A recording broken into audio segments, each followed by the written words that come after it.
So is Fisker heading to zero? That's the question we're going to answer in this video. So number one, Fisker's cash pile is dwindling. Number two, the NYSE sent a non-compliance notice to Fisker.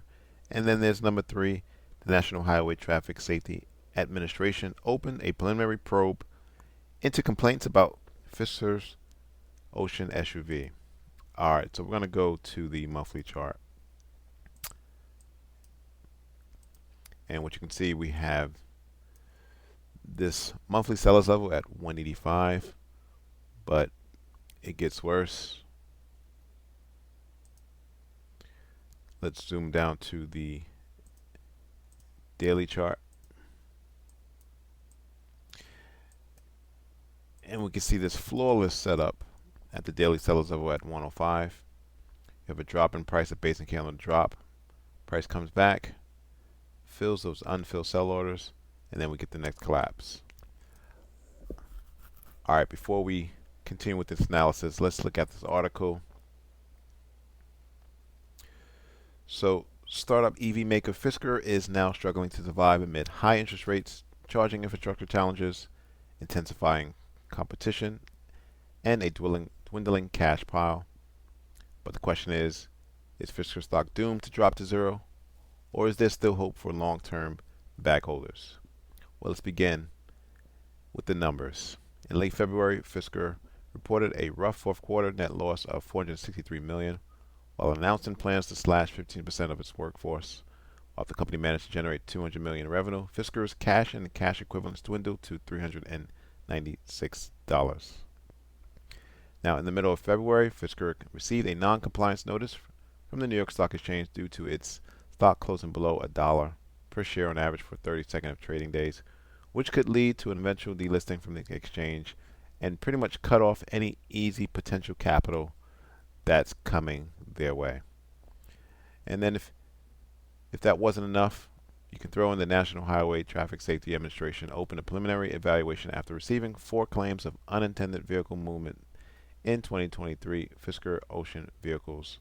The complaints allege people were unable to shift into park and or the vehicle did not shift into its intended gear. Now, is Nissan the saving grace? 2024 is sure to bring some unexpected developments in the EV industry, but Nissan potentially coming to Fisker's rescue is unexpected, to put it mildly.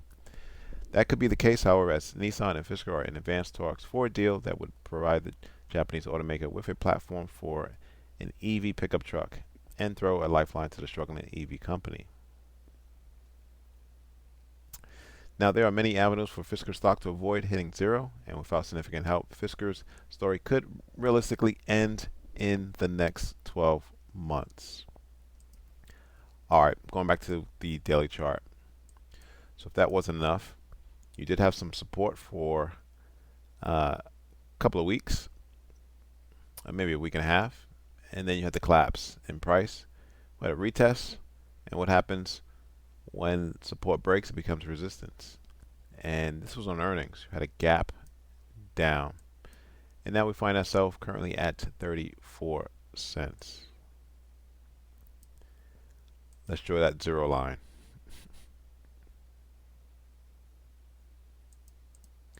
We are 34 cents away from price hitting zero. Now the question is, are they going to do a reverse stock split like so many other EV companies in the space have done in the past to stay in compliance with their listed exchange? It's to be determined. However, what the chart suggests is definitely more downside risk, as all the moving averages, you have to scroll up to the $4 level to see where the 200-day moving average is, but all the moving averages are pointing down. RSI is oversold, but what can be oversold can continue to be oversold. And I think Fisker is heading lower, as the bad news will probably continue to come. Thanks for watching. Subscribe. Please like the video.